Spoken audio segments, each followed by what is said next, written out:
उन्हाळ्यामध्ये जिरा आपल्या शरीराला थंड ठेवण्यास मदत करतो, तसेच आपली पाचनक्रिया वाढवण्यासही खूप हेल्प करतो. हे आपल्याला माहिती आहे.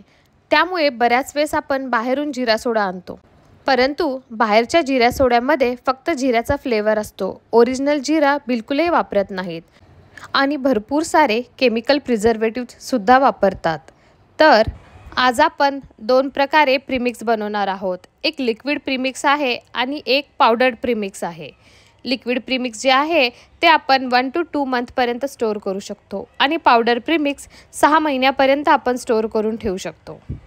चला तर मग उन्हाळा स्पेशल एकदम हेल्दी ड्रिंकला सुरुवात करूयात. एका बाउलमध्ये 2 वाटी जिरे घ्यायचे. जिरे आपल्या शरीराची उष्णता मेंटेन करायला मदत करते. सोबतच 7 ते 8 काळी मिरी. काळी मिरी आपल्या डायजेशनसाठी खूप हेल्प करते. सोबतच 1 चमचा सौंफ ॲड करायची.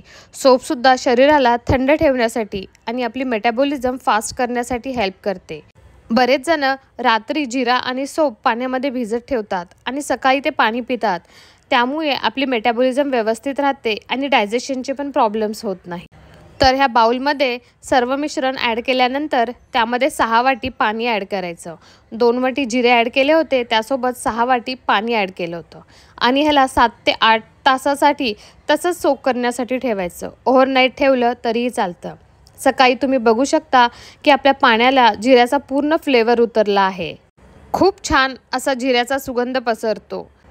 नंतर एका चाळणीच्या साहाय्याने सर्व मिश्रण व्यवस्थित गाळून घ्यायचं. सर्व मिश्रण दाबून व्यवस्थित चाळून घेतल्यानंतर जे जिरे शिल्लक राहिलेले आहेत वरच्या साईडला ते बिलकुलही फेकून द्यायचे नाही. त्याला व्हिडिओत दाखवल्याप्रमाणे प्लेटमध्ये काढून चांगले वाळवून त्याला तुम्ही मसाला पूडमध्ये वापरू शकता. सर्व मिश्रण गॅसवर चांगलं बॉईल करून घ्यायचं. आपल्याला हे मिश्रण थोडंसं आळून घ्यायचं आहे. 2 ते 3 मिनिटानंतर मिश्रणाला खूप चांगला बॉईल आला. आता ह्यामध्ये आपल्याला साखर ॲड करायची. आपण 2 वाटी जिरे घेतले होते, त्यानुसार इथे मी 1.5 ते 2 वाटी ह्या अंदाजाने तुम्ही साखर ॲड करा. तुम्हाला जास्त गोड असं बनवायचं नसेल तर तुम्ही कमी साखर ॲड केली तरीही चालते. साखर ह्या मिश्रणामध्ये गोडपणा देते आणि सर्वात महत्त्वाचं प्रिझर्वेटिव्ह म्हणून सुद्धा यूज होते.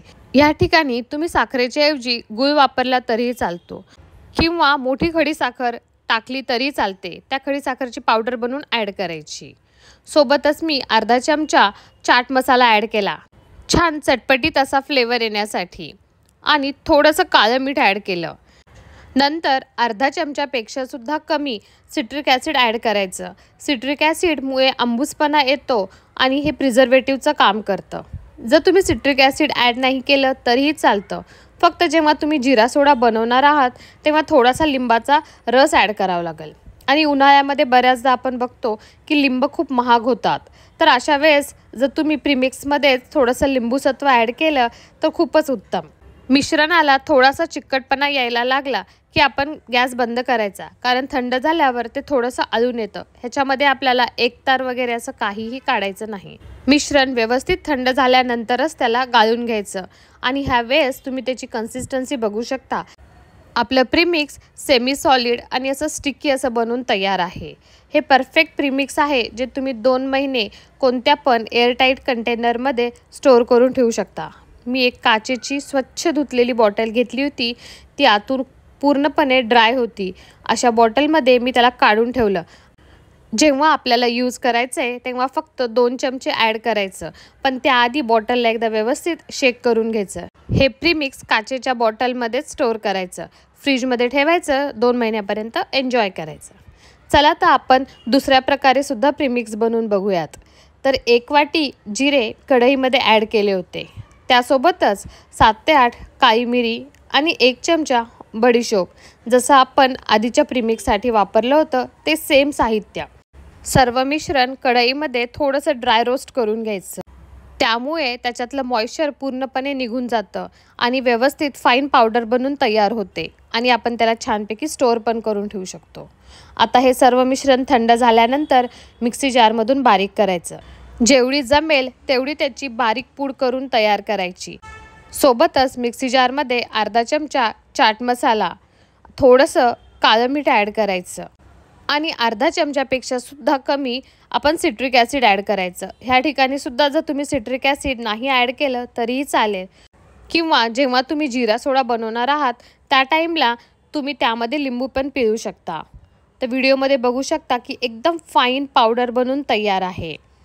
तरीसुद्धा आपण चाळणीच्या साहाय्याने व्यवस्थित गाळून घ्यायची, म्हणजे छोटे जे काही बारीक जिऱ्याचे किंवा सोपचे जे कण असतील ते आपण बाजूला काढून घ्यायचे आणि एकदम फाईन पावडर बनून तयार आहे। तुम्ही बोटाने जर बघितलं तर एकदम पावडरसारखी सॉफ्ट असेल। आता सोबतच आपल्याला ह्याच्यामध्ये साखर ॲड करायची आहे। साखरेच्या ऐवजी मी ह्या ठिकाणी जी मोठी खडी साखर असते त्याला मिक्सरमधून व्यवस्थित बारीक करून त्याची पावडर बनवून तयार केली होती। ही आपल्या शरीरासाठी जास्त थंडावा देते, म्हणून मी ह्या मिश्रीचा यूज केला होता। तुम्ही साखरेची पावडर वापरली तरीही चालते। 1 वाटी जिरे होते तर त्या ठिकाणी मी 1 वाटीच साखर घेतली होती।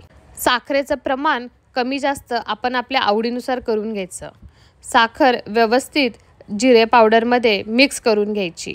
हे सर्व मिश्रण व्यवस्थित मिक्स होणं फार गरजेचं आहे, नाहीतर एका डब्यामध्ये काढायचं आणि त्याला व्यवस्थित हलवून घ्यायचं किंवा मिक्सी जारमध्ये परत एकदा त्याला फिरून जर घेतलं तरीसुद्धा हे व्यवस्थित मिक्स होऊन जातं।